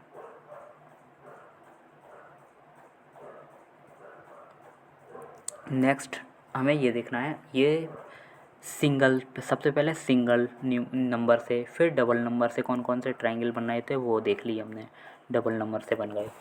डबल नंबर से 4 ट्राइंगल बनना है, ये सिंगल नंबर से 1 2 3 4 5 6 तो सिंगल नंबर से बनने हैं, और ये डबल नंबर से 4 बनने हैं, एक ब्रैकेट वाला एक काउंट के होगा तो 4 ये बनने हैं। अब 3 नंबर वाले से देख लेते हैं 3 नंबर वाले से कौन कौन से ट्राइंगल फॉर्म हो रहे हैं। तो अगर 3 नंबर को हम मिलाएं तो ध्यान से देखो आप, 2 4 और 8 ये तीनों एक ट्राइंगल बना रहा है। तो हम यहाँ लिख देते हैं 2 4 2 4 और 8, तो ये एक ट्राइंगल बना रहा है सबसे पहले 2 4 8। इसी तरह आपको यहाँ देखना है 3 5 और 6, 3 5 6 को मिला दिया तो ये भी एक ट्राइंगल फॉर्म कर रहा है। तो 3 5 6 को भी लिख दिया हमने, 3 5 6। इसी तरह आपको एक और चीज़ खोजनी है जो 3 डिजिट से मिलकर ट्राइंगल बना रहा है। तो यहाँ आप ध्यान से देख सकते हैं, इसको देखना आप, 6 को 7 को और 8 को, ये तीनों मिल जाएं तो ये भी एक ट्राइंगल फॉर्म कर रहे हैं 6 7 8। तो 6 7 8 ये भी एक ट्राइंगल फॉर्म कर रहे हैं। इसके अलावा और कोई नहीं है जो 3 डिजिट वाले हों, जो 3 नंबर वाले ट्राइंगल फॉर्म कर रहे हैं, वो अब कोई नहीं बचा। तो अब आपको लास्ट में ये देखना है जो 4 नंबर से बनना है ट्राइंगल, जो 4 पार्ट को मिलकर बनना है ट्राइंगल, वो कौन सा हो सकता है। तो वो आपको ध्यान से देखना है। तो अगर हम इसकी बात करें तो ये एक बड़ा सा ट्राइंगल आपको दिख रहा होगा, ये बड़ा सा ट्राइंगल जिसमें 4 नंबर आ रहे हैं 1 2 4 और 8। तो 4 नंबर वाले 1 2 4 8, तो इस तरह हमारे ट्राइंगल कंप्लीट हुए। इससे जाके तो बन ही नहीं सकते कोई। तो इसको आप काउंट कर लो, अब कितने, देखो 1 डिजिट वाले कितने हैं, 1 2 3 6 7 8, यानी कि कितने हो गए, 1 2 3 4 5 6 हो गए। 6 के बाद 7 8 9 10, फिर 11 12 13 और 14। तो इस हिसाब से हमारे टोटल 14 ट्राइंगल बन गए। तो हम किस ऑप्शन को करेक्ट कर देंगे, option number D. Option number D हमारा करेक्ट हो जाएगा। आई होप आपको समझ में आया होगा। नहीं आया होगा तो आप वीडियो को एक बार दोबारा देखना, फिर भी ना आए तो आप कमेंट करना, हम आपको और अच्छे से समझाने की कोशिश करेंगे। नेक्स्ट है हमारा 37वां क्वेश्चन। सिंपल सा क्वेश्चन है, पढ़ के आप देखिए। पिछले दिनों ग्राहक कम वसा वाली इसमें फ़ैट कम होता है, तो फैट जिसमें कम होता है वो वाली आइसक्रीम का कम ऑर्डर देते थे पहले के ज़माने में, यानी कि पहले दिनों में। पर आजकल, लेकिन आज देखें तो बढ़ती स्वास्थ्य जागरूकता, यानी कि हेल्थ कॉन्शियस लोग हैं, तो वो कम वसा वाली आइसक्रीम को ही स्टोर के मालिक के लिए एक लाभदायक वस्तु बना दिया है, क्योंकि कम वसा वाली यानी कि कम फैट वाली आइसक्रीम जो होते हैं आज के ज़माने में खाना पसंद करते हैं लोग, क्योंकि उसमें फ़ैट कम होता है तो वो हेल्दी होती है। तो अनुच्छेद डैश को सर्वाधिक बल देता है। तो इससे संबंधित कौन सा ये कथन है जो सबसे ज़्यादा इसे सपोर्ट करता है, तो देखते हैं। तो कम वसा वाली आइसक्रीम अन्य वसा वाले भोजन की अपेक्षा अधिक आय देती है। तो ऐसा तो है नहीं, कि आगे देख लेते हैं पढ़ के। आइसक्रीम स्टोर के मालिकों के लिए केवल वसा वाली आइसक्रीम रखना बेहतर है, ये भी इतना ज़्यादा सपोर्ट नहीं कर रहा है कि केवल वसा वाली आइसक्रीम थोड़ी रखेगा। कम वसा वाली आइसक्रीम अन्य आइसक्रीम की अपेक्षा अधिक लोकप्रिय है, ये बात सही हो सकती है कि वो लोकप्रिय है। नेक्स्ट ऑप्शन देख लेते हैं। आइसक्रीम जो है स्टोर के मालिक को अब ऐसा नहीं लगता कि कम वसा वाली आइसक्रीम अलोकप्रिय वस्तु है। तो सबसे ज़्यादा इसमें सपोर्ट कौन सा कर रहा है, सी ऑप्शन करेक्ट है, क्योंकि कम वसा वाली आइसक्रीम इन दिनों लोकप्रिय हो गई है, इसलिए तो ज़्यादा बिक रही है। तो ऑप्शन नंबर 37 करेक्ट हो जाता है। तो इसमें आपको सिंपल सा दिख रहा होगा। नेक्स्ट क्वेश्चन की ओर चलते हैं। नेक्स्ट है 38 वाला, जिसमें ये पूछा गया है दर्पण प्रतिबिंब के बारे में। दर्पण प्रतिबिंब क्या होता है, मिरर इमेज। मिरर इमेज क्या बनती है, अब आप कॉन्सेप्ट समझ लेना, आज के बाद कभी भूलोगे नहीं आप, कि जब भी आपको मिरर कॉन्सेप्ट, मिरर आ रहा है, एक सेकंड पेंसिल बड़ी कर लेते हैं। तो अगर आपको मिरर आए और वाटर आए, तो मिरर और वाटर में फ़र्क समझ लीजिए, उसके बाद आपको कभी देखने की ज़रूरत नहीं पड़ेगी। देखिए, अगर जैसे कोई एरो है, सपोज़, एक सेकंड, ये एरो है, अगर हमें इसका दर्पण प्रतिबिंब यानी कि मिरर इमेज लें, तो इसका ये साइड इधर चले जाता है और ये साइड इधर आ जाता है। सिंपल सी समझने की बात ये, अगर कोई एरो है तो ये ऐसे बन जाएगी। अगर हम इसका क्या लें, दर्पण प्रतिबिंब लें, दर्पण प्रतिबिंब में ये ऐसे हो जाती है। अगर नहीं आई बात समझ में तो दोबारा चेक कर लेते हैं। देखो, जैसे अगर कोई क्वेश्चन है, एक एरो इस तरह, एक एरो इस तरह, तो ये पूछा गया है ये दर्पण प्रतिबिंब में ये कैसे हो जाएगी। तो दर्पण प्रतिबिंब में हमने बताया था आपको, जैसे ये कोई चीज़ होती है तो इसका ये सिरा इधर आ जाता है और ये सिरा इधर चले जाता है दर्पण प्रतिबिंब में, सिंपल। तो हमें क्या करना है, इस सिरे को उधर पहुंचा देना है। तो यानी कि ये तो ऐसे हो जाएगा और ये सिरा भले ही ऐसे हो या ऐसे, तो वो ऐसे ही रहेगा। नहीं आया समझ में? आ गया होगा आई होप। नीचे वाला तो इसको हम इधर ऐसे कर लें और इसको इधर ले आएँ तो भी ये एरो तो ऐसे ही रहेगा, तो इसलिए हमारा इसका ये हो जाएगा। दर्पण प्रतिबिंब में ये होता है। वाटर में क्या होता है, वाटर में ऊपर का नीचे हो जाता है। जैसे अगर ये कोई, सॉरी एक सेकेंड, अगर ये कोई एरो है, इसको वाटर इमेज बनाना है तो आपको ऊपर का नीचे कर दो बस। तो ये सिंपल सा जैसे वाटर इमेज इसका ये बन जाएगा। तो हमें अभी मिरर इमेज की बात हो रही है, मिरर इमेज समझना है। तो मिरर इमेज में क्या होता है, सबसे पहले हमने क्या बताया था आपको कि एरो का ये पार्ट इधर आ जाता है, ये पार्ट इधर पहुंच जाता है लास्ट में। एक सेकेंड, एरो का जो लास्ट पार्ट है वो इधर और फर्स्ट पार्ट लास्ट में। तो आई इसमें देखना है, इंस्टीट्यूट के अक्षरों में आई हमारा इधर लास्ट में पहुंच जाएगा, यानी कि आई एन एस टी इंस्टी फिर टी यू टी ई इस तरह बनेगा। लेकिन क्या ये अक्षर ऐसे ही रहेंगे, अक्षर भी तो इधर के उधर होने चाहिए। तो आप ध्यान से देखना, आई को अगर हम इधर से उधर और इधर से इधर करें तो आई तो ऐसे ही रहेगा, लेकिन एन कैसा हो जाएगा, एन का ये पार्ट अगर जैसे एन को आप बना के ऐसे देखो तो एन का ये पार्ट हम इधर ले आएंगे और ये पार्ट इधर ले आएंगे, तो एन किस तरह बन जाएगा, एन इस तरह बन जाएगा। सॉरी एक सेकंड, ये तो ऐसा है ही।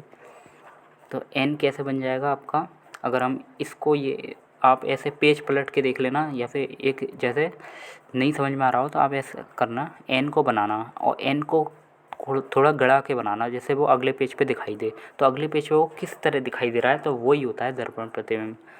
तो एन को किस तरह हम देख सकते हैं, तो एन का जो उल्टा होगा वो इस तरह हो जाएगा एन। तो सबसे पहले तो हमें ये देखना है ये स्टार्टिंग इसकी कैसे हो रही है, लास्ट में आई फिर एन इस तरह होना चाहिए।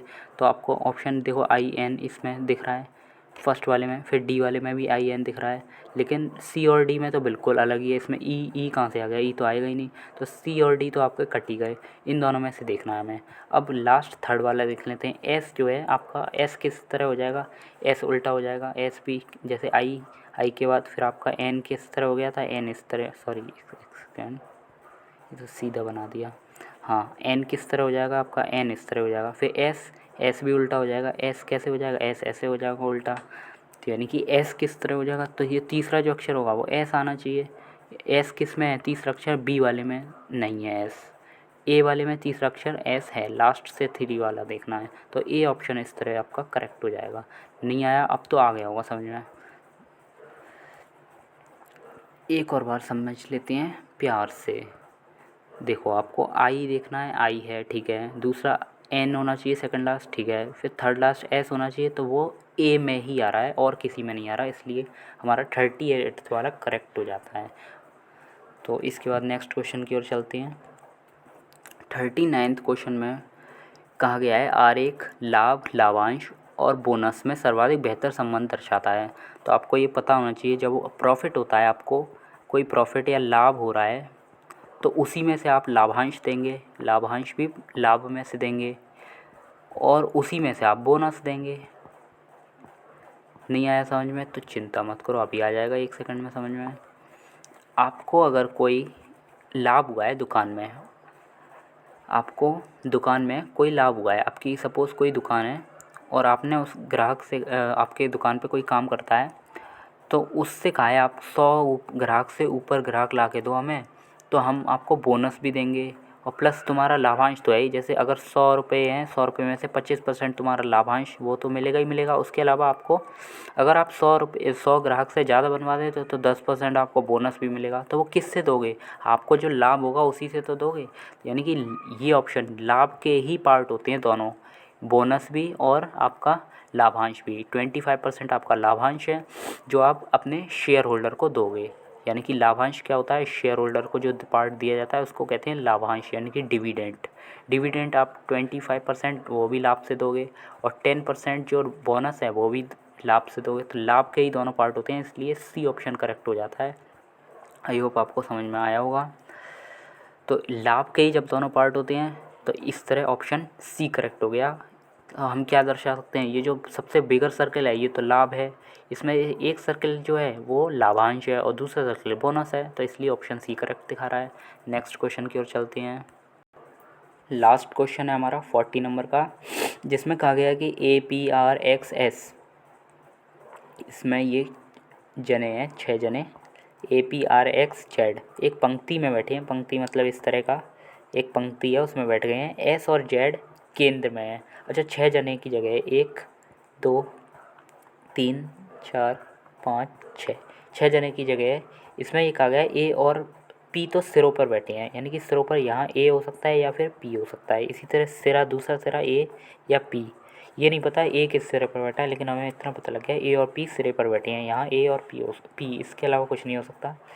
R A के दाएँ बैठा है, R जो है वो A के बाएँ, R A के बाएँ बैठा है।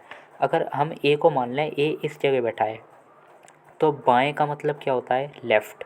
तो ए का लेफ़्ट क्या होगा, ए का लेफ़्ट ये वाला होगा, और ए का लेफ़्ट आर जो है ए के बाएं, तो ए यहाँ होगा और आर यहाँ होगा। तो इस हिसाब से हमारा ए कंफर्म हो गया, ए हमारा इसी जगह होगा। अगर हम ए को यहाँ रखते हैं तो इसके बाएं कोई बैठा ही नहीं है, तो इसलिए आर तो यहाँ बैठ ही नहीं सकता, इसलिए ए यहाँ हो ही नहीं सकता। तो हमारा ऑप्शन कौन सा हो गया, एक सेकेंड, तो ये हमारा गलत हो गया, यानी कि ए हमारा यहाँ नहीं है, ए हमारा कहाँ बैठा है, यहाँ। पी हटा देते हैं यहाँ से, तो ये हो गया हमारा। उसके बाद देखते हैं कि अगला पॉइंट जो है दिया है, पी के ठीक दाएं कौन बैठा है, पी के ठीक दाएं कौन बैठा है। इसमें और भी कुछ दिया है शायद, एक पंक्ति में बैठे हैं एस और जेड केंद्र, इसमें दिया है एस और जेड जो है वो केंद्र में बैठे हैं, यानी कि एस इधर है जेड इधर है, केंद्र में बैठे हैं, क्योंकि केंद्र में ये चीज़ है, एस और जेड यहाँ बैठे होंगे बीच में। तो इसमें ये पूछा है कि अच्छा हम सबसे पहले देख लेते हैं, पी ये हो गया, पी हो गया, ए हो गया हमारा, देखो ए भी हो गया हमारा, पी भी हो गया, आर भी हो गया हमारा, एक्स नहीं हुआ है तो यहाँ एक्स बैठा होगा, सिंपल सी बात। इसमें क्वेश्चन में क्या पूछा गया है, पी के ठीक दाएं कौन बैठा है, पी ये है, पी का दाएं यानी कि राइट कौन बैठा है, एक्स। तो ऑप्शन बी करेक्ट हो गया आपका। आप एक और बार समझ लीजिए, इसमें कहा गया है एस और जेड केंद्र में बैठे हैं, केंद्र में मतलब 6 जने हैं, 1 2 3 4 5 6, 6 में से केंद्र में ये 2 हैं, तो केंद्र में एस और जेड हमने बैठा दिए, कोई मतलब नहीं है इनसे। ए और पी जो है वो सिरों पर बैठे हैं, तो सिरों पर ए यहाँ और पी यहाँ बैठा के देख लिया। जब ए यहाँ और पी यहाँ बैठा के देख लिया तो उसमें ये कहा गया है कि आर ए के बाएँ बैठा है। अगर ए यहाँ है तो ए के बाएँ यानी कि लेफ़्ट आर है। अगर ए हम यहाँ रखते तो ए के बाएँ तो कोई बैठा नहीं है, इसलिए आर ये पॉसिबल नहीं था, इसलिए ए को हमने यहाँ ना बैठा कर कहाँ बैठाया है, यहाँ। तो ए के बाएँ आर बैठा दिया, बचा कौन, एक्स। ए यहाँ है और पी कहाँ हो सकता है, पी लास्ट में, क्योंकि उसने कहा गया है ए और पी सिरे पर है, तो इसलिए पी को हमने यहाँ दिखा दिया। फिर बचा क्या, एक्स। तो इसमें ये पूछा गया है कि पी के जो राइट है वो कौन है, तो ऑप्शन का सा हो जाएगा, ऑप्शन बी करेक्ट हो जाएगा।